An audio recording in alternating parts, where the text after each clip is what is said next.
Olá, no programa de hoje, mudanças no Propag, perdas e pressões que impactam as finanças do Estado. O novo decreto federal que define prazos e regras para a adesão de Minas Gerais ao programa de refinanciamento das dívidas com a União, a evolução do débito e as alternativas para enfrentá-lo. E ainda, o que indicam dados recentes sobre gastos com pessoal e sonegação na mineração. Eu vou conversar com Matias Baquir, presidente do Sindicato dos Auditores Fiscais da Receita Estadual de Minas Gerais, o Sindifisco MG. Bem-vindo, presidente, um prazer recebê-lo. Nós agradecemos pelo convite e estamos à disposição, Marco. Presidente, vamos começar pelo Propag. O governo federal editou um novo decreto que prorrogou prazos e flexibilizou regras a esse programa, que é alternativo ao regime de recuperação fiscal. Foi mantido o dia 31 de dezembro deste ano como data limite para adesão de Minas Gerais formalmente ao programa, mas estendida até 31 de dezembro de 2026 a janela para federalização de ativos que serão usados aí na renegociação. Quais perspectivas se abrem, presidente, com esse programa para uma solução mais duradoura e definitiva da dívida de Minas com a União? O Propag ele vem como uma forma estruturante dos estados resolverem os seus problemas da dívida. Ele joga para um tempo de 30 anos, isso é muito positivo. E agora com essa prorrogação de data até final de 2026, que foi um trabalho feito pelo presidente aqui da casa, Tadeu, a gente entende que aí a gente tem mais condições realmente de finalizar todo esse trabalho, essa negociação, porque de fato 31 de dezembro de 25 é um tempo muito curto para a gente poder consolidar essa negociação da dívida do Estado. E com relação ao regime de recuperação fiscal, com certeza o Propag ele é 1000 anos-luz à frente, e a gente realmente tem condição agora de início de solução dessa dívida nossa. Agora, independente do Propag, o Sindifisco e outras entidades têm questionamentos históricos em relação às origens dessa dívida e ao que seria o valor dela. O posicionamento do Sindifisco é que ela poderia estar, por exemplo, na casa de 18 bilhões de reais, é isso? E como isso se daria? Sim, uma coisa é a gente concordar e apoiar plenamente o Propag, que é a maneira de resolver a dívida. Outra coisa diferente disso é o estoque da dívida. O que o Sindifisco e a FENG, o Sindifisco representa os auditores fiscais e a FENG também, que é a associação. A gente criou um núcleo de estudo lá no Sindifisco e a FENG, que é o NEPAD, e a gente está estudando essa dívida há um ano, embora os dados às vezes são negados, mas nós temos dados disponíveis que são suficientes. E a gente chega a valores bastante inferior ao que se diz que devemos. É questão de indexador, É indexador, então, e não é difícil de compreensão. Foi utilizado para corrigir essa dívida num período de 1998 até 2013, o IGPDI, que é um índice que é aplicado em contratos de mercado financeiro, atrelado ao dólar, inclusive. Em 99, o Brasil começa a utilizar o IPCA, que é o índice que mede a inflação do brasileiro. Então, o que o Sindifisco pleiteia e defende é que se utilize o IPCA de 99, desde quando ele existe, até 2013, e não o IGPDI. Então, nessa perspectiva, nós teremos uma dívida com a União hoje de 18 bi. Nós estamos falando de 10% da dívida. Então, essa é a nossa defesa. Nós temos um estudo profundo sobre isso e queremos debater, aí sim, o estoque da dívida. Usa-se o Propag para a resolução, mas com um estoque real, que na verdade é o uso do IPCA e não do IGPDI. Até uma nova judicialização dessa questão pode estar no horizonte? É possível. Se o Sindifisco e a FENG não conseguir uma discussão política para que se resolva e haja essa alteração na cláusula contratual que prevê de forma ilegal o IGPDI, a gente já tem estudos, a gente já tem conversas com a OAB, com alguns advogados dessa área, que a gente vai então, no último caso, ter que ingressar com uma ação judicial para que a gente possa utilizar o índice correto, que é o IPCA. usando como argumento a mudança na legislação, não é isso? É porque em 2014 saiu uma lei complementar que fixou o IPCA mais 4. Né? Você vê, a própria União reconhece que o IGPDI mais 7,5, que é o juro que está no contrato, é exorbitante. Então veio com a nova norma dizendo que seria IPCA mais 4. Só que o IPCA existe desde 99. Então a gente quer simplesmente que retroaja, que utilize o IPCA desde 99, desde a criação do IPCA, que é exatamente o índice que mede o custo de vida, né, do brasileiro. No entendimento do senhor, isso não foi feito ainda por quê? A gente conhece, a gente sabe algumas ações que foram impetradas, inclusive no governo anterior, a gente teve ações, mas ninguém ainda questionou esse raciocínio técnico, né, que o Sindifisco e a FENG hoje propõem.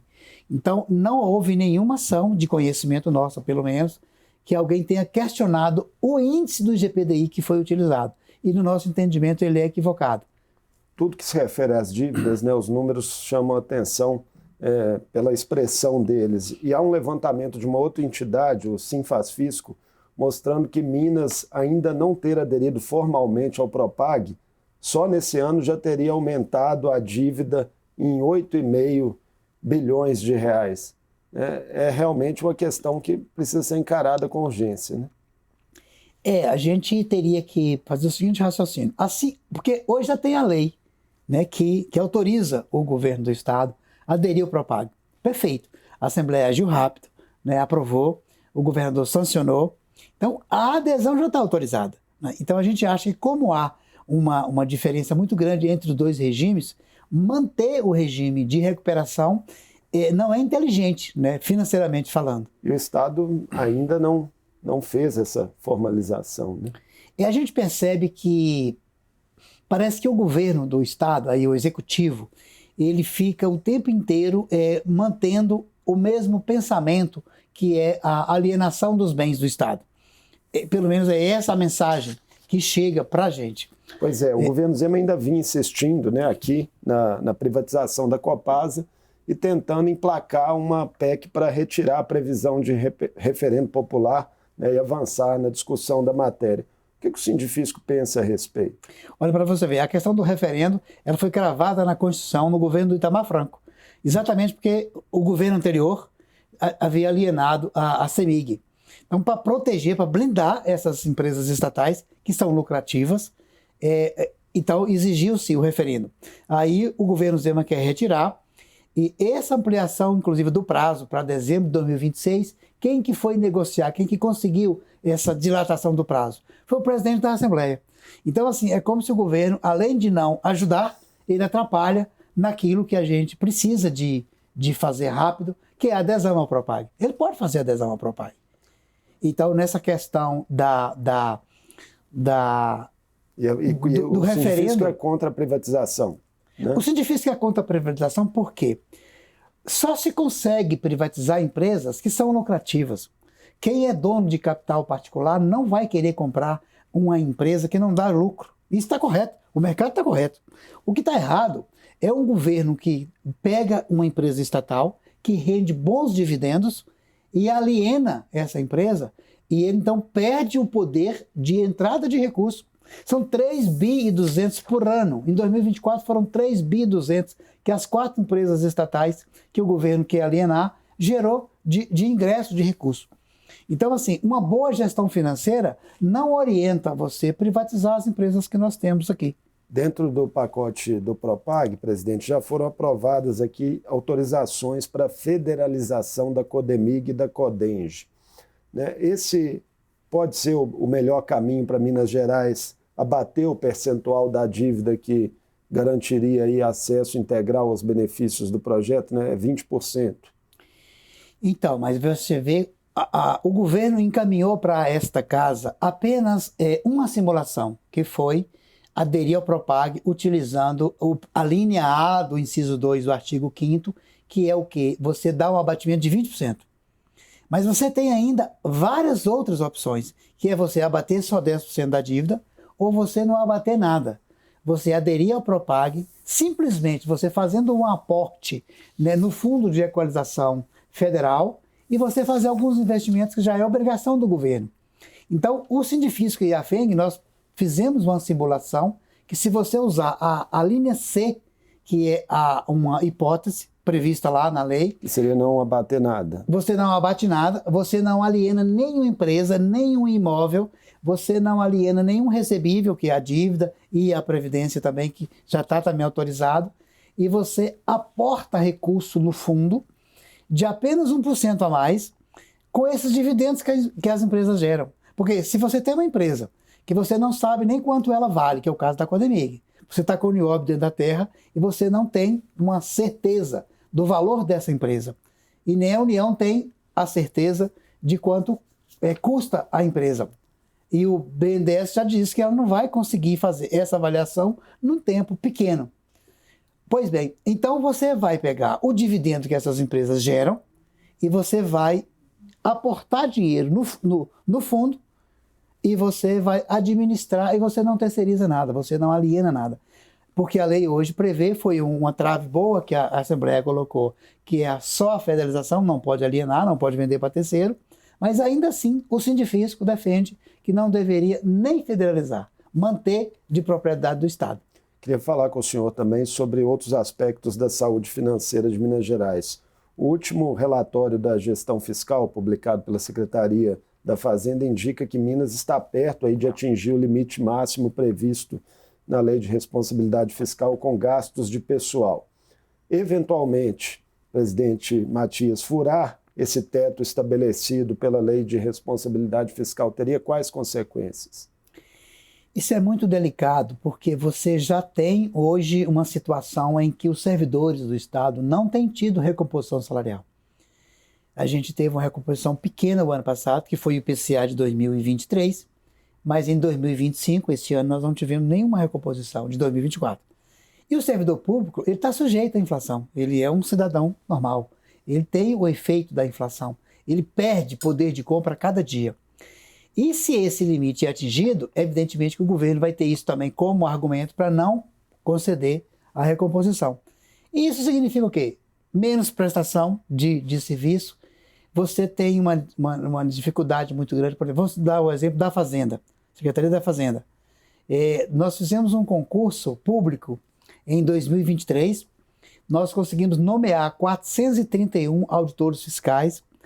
Desses 431 auditores fiscais que foram nomeados em dezembro de 23, nós já perdemos 100 auditores fiscais.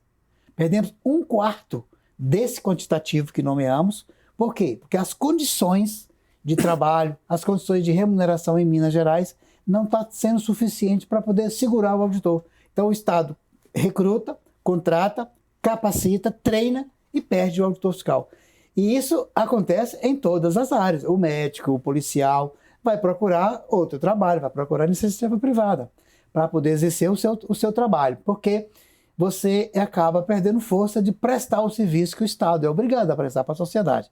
Então isso é muito delicado. Agora, existe uma situação que a gente tem que comentar, o seguinte: esse índice de comprometimento da folha versus receita líquida, às vezes o gestor público trabalha muito só com o viés da despesa. A despesa está muito alta, tente cortar a despesa. Esse é o discurso de alguns gestores públicos. Mas a gente vai lembrar a sociedade e todo mundo que você tem que trabalhar com a receita. Você tem que estruturar para você arrecadar mais, combater a sonegação. Dentro disso, Minas Gerais tem renúncia fiscal, né, também estimada em 2026 em 25,2 bilhões de reais. É um número aceitável no contexto que o Estado se encontra? Não é. 25 bi ano de renúncia fiscal é muito alto. Você está renunciando 1/4. 1/4, porque você tem receita tributária na caixa de 100 bilhões. Então 25 é 1/4 dessa receita potencial.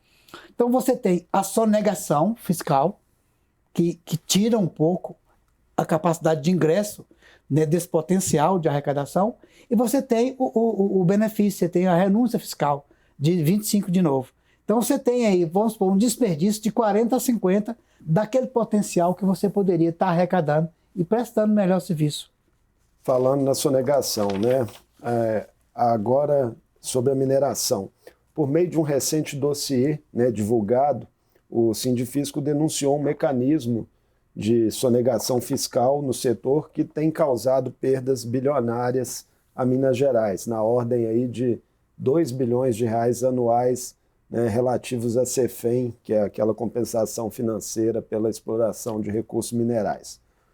Como é, em linhas gerais, presidente Matias, o modus operandi desse esquema que o Sindifisco denunciou? Bom, a gente denunciou a situação de que a atividade da mineração no estado de Minas Gerais não tem hoje um bom controle fiscal, porque a gente sabe que a Agência Nacional ela não tem um corpo de fiscalização quantitativamente suficiente para combater as irregularidades. Nós temos também um relatório, né, do Tribunal de Contas da União indicando a mesma situação. Nós participamos de um seminário há poucos dias aqui nessa casa, na Assembleia, onde a Associação Mineira dos Municípios Minerados deixa claro que falta um controle, né? Nós identificamos que existe a situação em que o produto sai do Estado para um país e o documento sai para outro país. Então isso é triangulação e isso é subfaturamento, porque depois o preço que sai daqui não é o mesmo do valor real que foi vendido. Utilizando até paraísos fiscais, não é isso? Porque você tem países que são destinatários na nota, no documento, que nem porto tem para atracar, né, o navio que está saindo com o nosso mineral. Então, assim, não é só o Sindifisco que está falando isso. Isso é uma situação, né? Tem uma segunda, né, também, que o senhor ia apontar também, do subfaturamento. Isso é porque você, quando a gente trabalha com auditoria fiscal, você acaba entendendo que tem várias formas, né, do dono do capital reduzir o valor do imposto que ele tem que pagar, né? Nós chamamos de subfaturamento quando você tem uma operação que foi comercializada, que foi negociada por 100 e o documento aponta que foi só 50. Então isso é um subfaturamento, né? E você tem as maneiras de subfaturar. A triangulação é uma. Você manda uma nota para tal país com o valor de 50, mas na verdade o produto chegou em outro país e a operação de verdade foi de 100. Estou falando por hipótese, falando grandes, só para entendimento, né? Mas assim, o que a gente percebe é que nós temos no Estado uma grande deficiência, né, de auditores fiscais. Pra você ter noção, Marco, o nosso corpo de auditores fiscais era 2.100. 2.100 auditores fiscais, porque o Estado de Minas, nós temos 853 municípios, a maior malha viária do país, né? Os estados todos passam por aqui, em tese, né, nas nossas rodovias. Hoje nós temos o quê? 1.300 fiscais. Essa sonegação de CEFEM parece ser um problema histórico do Estado, não é isso? Tem relatos de por mais isso que a anos, gente né? apresentou a sugestão da CID Mineração, né? Nós estamos com essa proposta. Exatamente, porque não é competência do auditor fiscal da Secretaria da Fazenda de Minas Gerais fiscalizar a CEFEM, não é. Às vezes, por tabela, você percebe que há a sonegação, você tem estudos que também existe esse aspecto. Por quê? Porque se há um subfaturamento, ele vai refletir em tudo, no imposto de renda que vai pagar, na contribuição social sobre o lucro líquido e também na própria CEFEM. Porque se você castra o faturamento, reflete em qualquer imposto. E pelas experiências de vocês, é uma prática que está disseminada hoje no setor, independente do porte das empresas de pequeno porte, de médio, de grande porte na mineração? Pois é, aí você faz uma pergunta, Marco, que a gente teria que estar fiscalizando para responder, né? Porque o que a gente sente, o que o Sindifisco está denunciando, é que nós temos que ter uma reestruturação na Secretaria de Fazenda, nós temos que ter mais auditores fiscais, nós temos que ter mais concurso público para auditor fiscal, né, em Minas Gerais, nós defendemos que se faça um convênio, se for necessário. Se a ANM não tem condição de ter um corpo de auditores fiscais o suficiente para poder exercer esse controle, que faça um convênio com a Fazenda, mas aí tem que ter fiscal na Fazenda, para que faça o controle da atividade. É isso que nós estamos propondo. Nós propusemos isso aqui, Inclusive, o presidente da AMIG Brasil, ele acha que isso seria interessante se fizéssemos um acordo, uma espécie de convênio, né? Entre, exato, porque a ANM que é responsável que é atualmente, né, por essa fiscalização. Ela que fiscaliza, exato. E não tem dado conta. Até numericamente, a gente tomou conhecimento, são 4 auditores fiscais para fiscalizar as mineradoras de Minas Gerais. Então isso não existe, né? Então não existe fiscalização. Dado não existe, que a Polícia Federal fez aquela operação há poucos dias aqui em Minas Gerais e deu no que deu, né? Então, assim, quando o científico faz essa colocação para a imprensa, tipo assim, já tem relatórios de N entidades denunciando a mesma coisa. Tanto que teve a operação e houve problema sério, né? O senhor toca na Operação Rejeito, e aí eu queria perguntar ao senhor o seguinte: no que se refere às engenharias societárias, né, há conexões entre as estratégias de sonegação e os fatos que foram revelados pela Operação Rejeito da Polícia Federal? Eu pergunto porque parece ter ali, nos 2 casos, empresas que se multiplicam, né, e que se arquitetam ali para operarem a revelia da lei, né?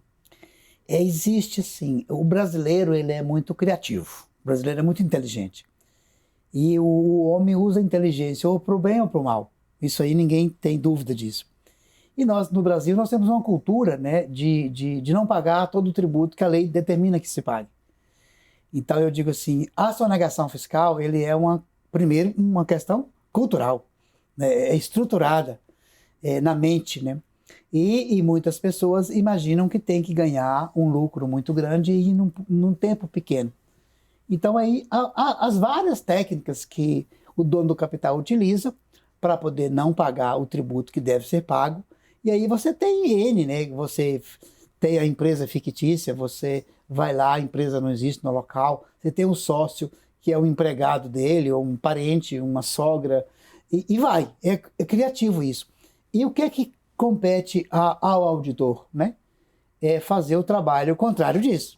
É usar a inteligência fiscal, é usar os dados, é usar as várias informações, fazer parceria com os vários órgãos, Ministério Público, as polícias, e isso existe, para poder combater, né, essa iniciativa da ilegalidade, né, no afã de enriquecimento rápido e ilícito.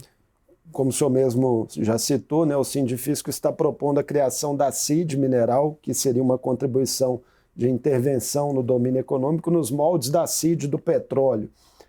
Como que ela operaria para aumentar a arrecadação do setor e quais seriam, por exemplo, os critérios para a destinação dos recursos? Então, a nossa proposta, ela prevê o seguinte, eu vou só dar um dado rápido para você. Nós temos, nossos estudos apontam de que o faturamento no setor de combustíveis, que é em torno de 285 bi ano, ele se assemelha ao faturamento da mineração, em torno de 275 bi ano, faturamento total. O Estado, aí Estado lato sensu, União, município e Estados, tem um retorno dessa operação na área de combustível em torno de 90 bi. Eles contribuem com isso. A mineração, 7 bi. Então você vê, é uma diferença muito grande. Então, quando a gente teve a ideia de propor a CID na mineração, ela se assemelha bastante com a CID de combustíveis. Nós estamos imaginando que você usa o artigo 149 da Constituição Federal. Então, a União é que tem a competência de instituí-la, com base numa lei ordinária, não precisa nem de lei complementar. E a gente imagina uma tributação na faixa de 2% para o ouro, 7% para o ferro-gusa e 6% para os outros minerais. Isso daria em torno de retorno para Minas, porque na nossa proposta, parte fica com a União, parte com os estados e parte com os municípios que são minerados. Para Minas daria algo em torno de 5 a 6 bi ano na nossa proposta. Presidente, queria fechar nossa conversa falando do orçamento de 2026 do Estado. Pelo 12º ano consecutivo, né, o orçamento será deficitário, conforme divulgado pelo próprio Executivo. Mais uma vez, os gastos vão superar os recursos que Minas recebe. Comparando aí o que entra e o que sai do caixa do Estado, o resultado é um déficit de 5,2 bilhões de reais, que é inferior ao desse ano, que está aí estimado em 8 bilhões, mas superior à previsão que havia na LDO. Diante do contexto geral da nossa conversa aqui, né, sobre as finanças do Estado, esse número, né, um déficit de 5 bilhões no ano que vem, gera mais preocupação ou otimismo? É grande preocupação, porque se a gente pensar na gestão financeira como um todo do Estado, eu faria o seguinte raciocínio. Nós tínhamos um crédito proveniente da Lei Candir, que ele hoje estaria na faixa de 200 bilhões. O governo Zema foi lá em Brasília e assinou um acordo. Ele perdoou a União e assinou um acordo de 8.700. Então, é tipo assim, ó, o Estado não tem crédito mais significativo da Lei Candir para receber. Bom, aí o Estado tem uma dívida com a União, que na minha avaliação seria um encontro de conta. Teria que ter feito um encontro de conta. Você me deve e eu te devo. Então a gente faz um encontro de conta e vê quem deve quem. Na nossa avaliação, a União deveria o Estado. Aí, hoje, nós temos uma dívida com a União, dita na faixa de 190 bilhões, e nós temos estudo apontando que não é isso. Que se você corrige o índice, a dívida é em torno de 18 bi hoje. Mas isso não é levado a sério, isso não é discutido dessa forma.